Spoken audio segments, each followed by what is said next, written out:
তা স্পার্টাকাস কয়েকদিন চলার পর বন্ধ হয়ে গেল।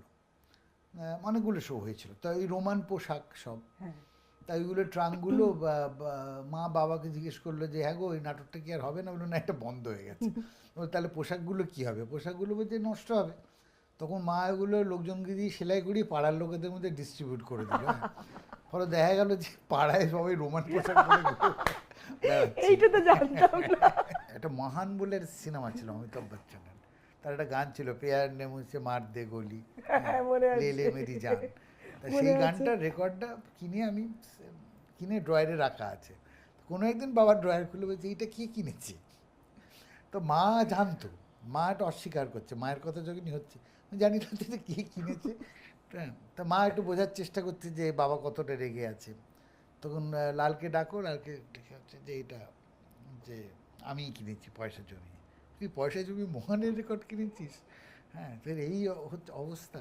বলে রেকর্ডটা মট করে ভেঙে দিল, আমার মনে আছে। তো নয়নবাবু বাড়ি ছিলেন সল্টলেকে, পাঞ্জাব ন্যাশনাল ব্যাংকের পাশে।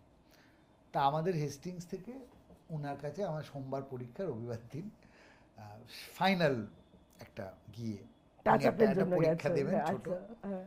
মক পরীক্ষা, যে মক পরীক্ষা দিয়ে আমি সেই মক পরীক্ষা দিতে বেরিয়েছি সকালে। দিয়ে আমি এসপ্ল্যানেড মোড়ে নেমেছি, ট্রাম থেকে নেমেই মেট্রোতে দেখলাম morning show all the president's men, Robert Redford, Dustin Hoffman. তা আমি মেট্রোর সামনে দাঁড়িয়ে আছি, ঘড়ি দেখছি, সল্টলেকের বাস চলে যাচ্ছে, এটা দেখবো নাকি পরীক্ষা দিতে যাব, মক পরীক্ষা। যথারীতি সিনেমায় জয়ী হলো, টিকিট কেটে ঢুকে পড়লাম। এই সময়টাকে তো আমরা অত সহজে ব্যাখ্যা করতে পারবো না এক কথায়। অনেক জটিলতা, নানা ধরনের কৌণিকতা, সেইগুলো আমরা একরকম আছে। আজকে এই যে সোশ্যাল মিডিয়া একটা বিশাল রিয়ালিটি, এই রিয়ালিটিটা কিন্তু অস্বীকার করতে হবে না, এর মধ্যে থেকেই তোমার স্বর বার করতে হবে।